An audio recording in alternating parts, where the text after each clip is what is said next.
Kicking off at number 5, Alistar Crowley. Born Edward Alexander Crowley on the 12th of October 1875, this guy is perhaps one of the most well-known occultists in the modern era, who identified himself as the prophet entrusted with guiding humanity into the Aeon of Horus, an occultist idea that existence is split into several defined ages of magic that was propagated in Crowley's own founded religion, Thelema. Alistar Crowley was born into a wealthy family in Royal Leamington Spa, Warwickshire, which seems to be becoming a theme here at Top 5 Scary Videos because that's also near where I grew up as a kid. Spooky, right? Crowley's life wasn't a boring one, that's a definite, collecting the titles of occultist, magician, poet, painter, novelist, even mountaineer, and was integral in fleshing out the parameters of modern occultism. During a trip to Cairo, Egypt, Crowley claimed to have been contacted by a supernatural entity named Awas that laid out to him the Book of the Law over a 3-day period, the sacred text that formed the basis for Thelema. Crowley believed in the power of magic, spelt with a K, which was an alignment of science and mysticism. He described this magic as the science and art of causing change to occur in conformity with will. Coming in at number 4, Marie Lavo. Born Marie Catherine Lavo on September the 10th, 1801 in the French Quarter, Marie Lavo was a Louisiana Creole practitioner of voodoo, renowned across the southern United States and incredibly prolific in the New Orleans area. She was the daughter of Marguerite de Cantal and Charles Lavo Trudeau, a renowned politician. Marie Lavo practiced the arts of root work and herbalism combined with the conjuring arts of Native American and African spiritualism, gaining her the title of the Voodoo Queen of New Orleans. The full extent of her voodoo practicing is unknown, but several historical records state that Marie Lavo travelled the streets of New Orleans with a mystical presence, stirring an air of fear in the locals with her seeing eye of knowledge. It is believed that she was often in the presence of her familiar, a snake named Zombie, thought to be an avatar of the lower god Damballa. Through her divinations and displays of herbalism, she became an important figure in Creole culture, a potent blend of folklore and ancient magics. Next up at number 3, Roger Bolingbroke, and we're going deep into British history to find this guy who was wrapped up in one of the most renowned cases of alleged treasonous sorcery against the English monarchy. I say treasonous sorcery, but in all reality all this guy really did was write a horoscope. A magic horoscope that can predict when you die. Yeah. Roger Bolingbroke was a genius, incredibly well educated in the fields of astronomy and astrology. He was also a cleric, a magister, and an alleged necromancer, a practitioner of the arts of the dead, which is where he met his demise. Bolingbroke was part of Humphrey of Lancaster's household, the first Duke of Gloucester, and was the personal magister to the Duke's wife, Eleanor Cobham, who could pretty much have had her own spot on this list all on her own. The two of them, alongside a woman named Marjorie Jourdemain, also known as the Witch of Eye, conspired to divine the death of Henry VI, the then King of England. As you can imagine, things didn't go to plan, and Roger Bolingbroke was hung, drawn and quartered, and his head was stuck on a spike on the London Bridge. With all that power of divination, he didn't see his own death coming. Funny how that works, isn't it? Swinging in at number 2, Ursula Southill, who is definitely someone that saw her own death coming. In fact, she pretty much saw everything coming, if you're to believe the power of Ursula Southill's prophecy. Better known as Mother Shipton, Ursula Southill was born in 1488 and died in 1561, although publication of her written prophecies didn't appear until 1641, 80 years after her reported death. You may already know the legend of Mother Shipton, an ancient woman who allegedly predicted 9/11 and the whole 2012 Mayan calendar thing, the majority of which is pure speculation and fakery from sensationalists. The real legend of Mother Shipton began in a cave in Knaresborough, Yorkshire, alongside the petrifying well, a natural phenomena that causes slow calcification. She was a soothsayer, a wise woman who practiced herbalist medicine, telling fortunes for travellers and writing her esoteric prophecies in scripture for the Yorkshire locals. It wasn't until the Great Fire of London in 1666 that society paid any heed to her, although throughout her life the northern region of Yorkshire had already cemented her power of divination into their folklore. After London had burned to a crisp, a few members of the royal family noticed a stark coincidence. In a book that they'd read, the writings of a long-dead Yorkshire mystic who saw in a vision the great city of London burning in the year 1666. And finally, at our number 1 spot, King Solomon. And it has to be perhaps the most mysterious and prominent figure in the whole of occultism. Both the prototype and archetype of the warrior and the magician, King Solomon is most widely associated with the Seal of Solomon, an ancient ring that purportedly had the power to banish and control demonic forces. He appears in many ancient texts throughout history: the Hebrew Bible, the Quran, and the Talmud, the central text of Rabbinic Judaism, all of which point to the fact that Solomon was an incredibly powerful and wise figure. In more contemporary themes, he is often associated with Freemasonry and the building of the Masonic Temple. In history though, his story is much more vague, although several texts allegedly allude to the all-powerful artifacts that were bestowed upon him to have control over the mystical arts. Although the most famous is his seal, the others are his key, also known as the Lesser Key of Solomon, a series of coded pentacles often associated with demonology, and his table, a tablet of stone that was said to be held by the Visigoths. It was lost during the conquest of Iberia, fading into legend. Kicking off at number 5, William C. Brook. Born William Beulah C. Brook on February 22nd, 1884 in Westminster, Maryland, this guy led a pretty interesting life to say the least. Occultist, explorer, world traveller, and even cannibal. William C. Brook cemented himself as a renowned figure of paranormal intrigue, claiming that his thirst for the supernatural was inspired by his grandmother, Piney, an opium addict, child of nature, and a witch. C. Brook established himself as a renegade journalist, traveling the globe and experiencing the spiritual cultures of far-flung worlds. It was in Haiti though that C. Brook gained such recognition in the world of the occult and pursuit of the paranormal. While researching his book The Magic Island, which is also largely responsible for introducing the word zombie into the English lexicon, C. Brook developed a fascination with Haitian voodoo and communing with spirits, which would later become his life's work. Also, The Magic Island directly inspired the 1932 film White Zombie by Victor Halperin, which is widely considered to be the first ever zombie movie and the birth of the zombie genre.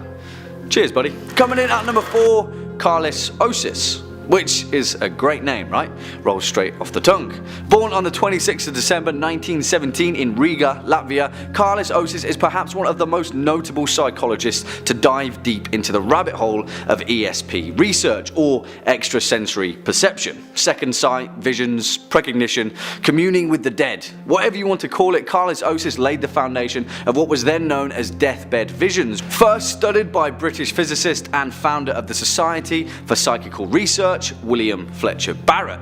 Laid out in his book At the Hour of Death, Carlis Osis spent his life examining life after death scenarios, alongside the possibility of using this study to communicate with the dead. Alongside his fellow parapsychologist Erlander Haraldsson, Osis conducted his most important research between 1959 and 1973, when his research paper was finally published by the American Society for Psychical Research, in which the pair claimed that deathbed visions occurred in over 50% of the studied population.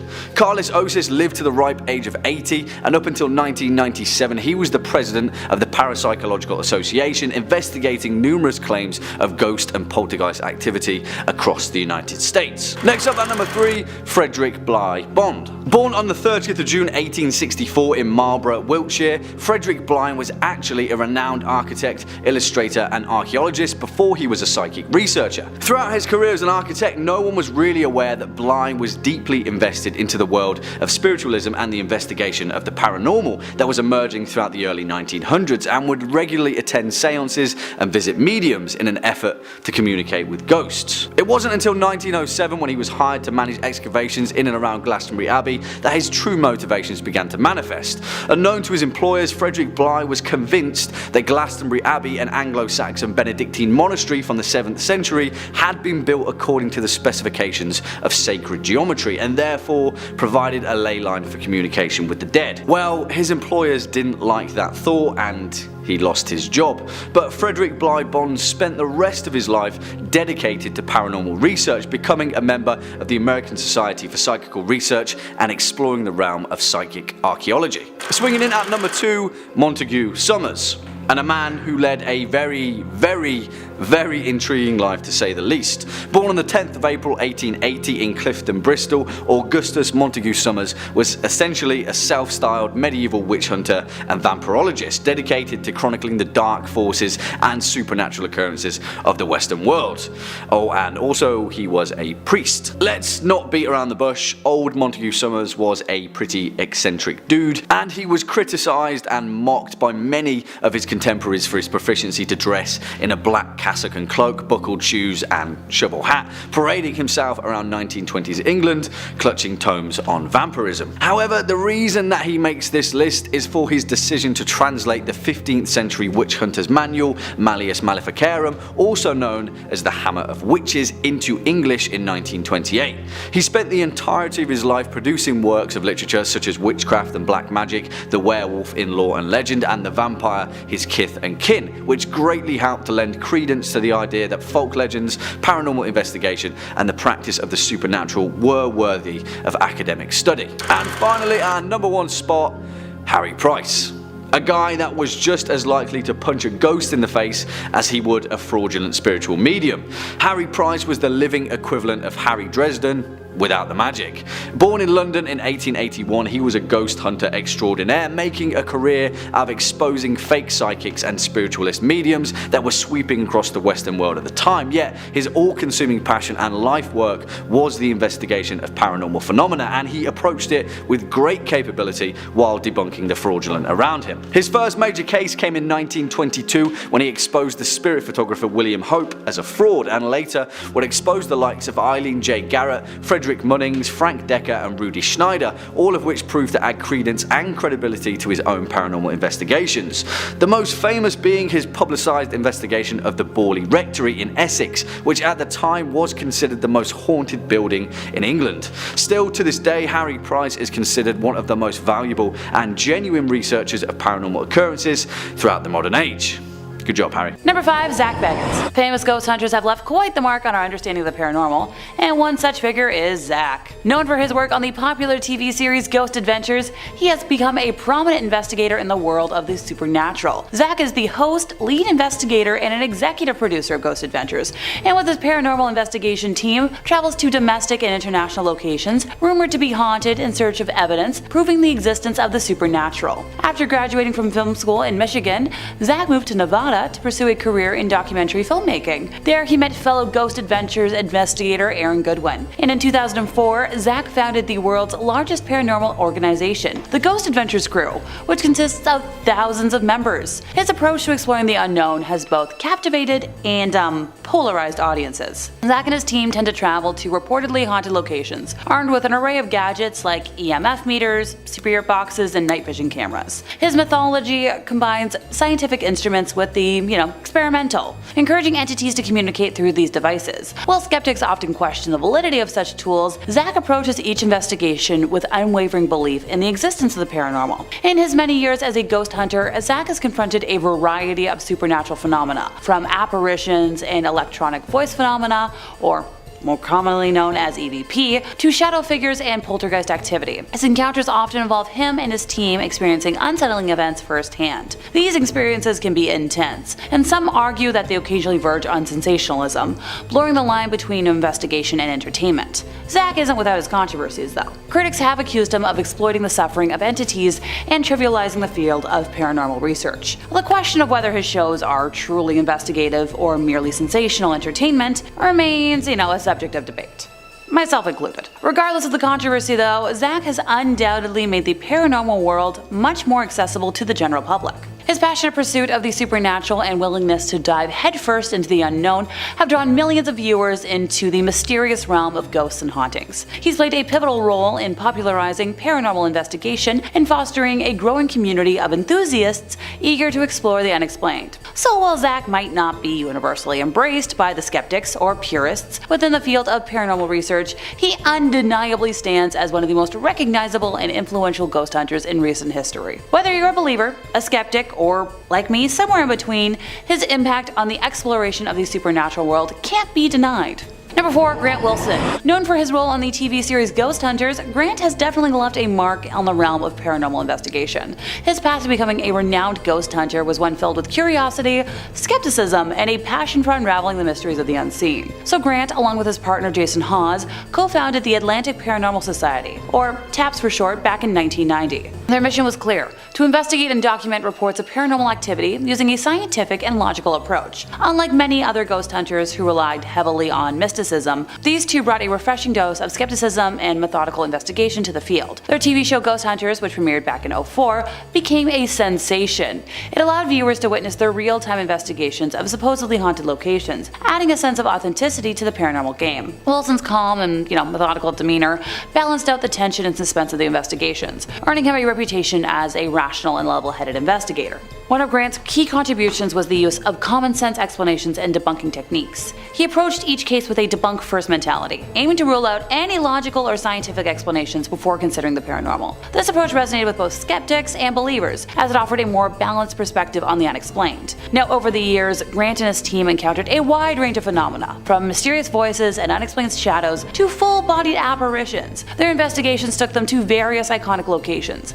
In many cases, presented puzzling evidence that kept the audiences intrigued. The success of Ghost Hunters made paranormal investigation, along with other shows, accessible to a broader audience. Despite the popularity though, Grant has made a surprising decision. Back in 2012, he announced his departure from the show, leaving fans and colleagues perplexed. He cited, personal reasons and a desire to explore new avenues in his life. This move was met with mixed reactions, as he had become a beloved figure in the world of paranormal TV. While his departure left a void on Ghost Hunters, Grant's legacy as a pioneer in the field of paranormal investigation remains intact. His commitment to applying scientific rigor to the unexplained and his dedication to sharing the process with the public reshaped how we kind of approach ghost hunting. His departure from the show served as a reminder that, even in the realm of the supernatural, change and evolution are constants. In the world of famous ghost hunters, Grant Wilson's impact is undeniable. His measured and methodical approach, combined with his willingness to question the paranormal, has left an enduring legacy. Whether you believe in ghosts or not, Grant's journey is a testament to the power of curiosity, skepticism, and the pursuit of understanding the mysteries that lie beyond our ordinary perception.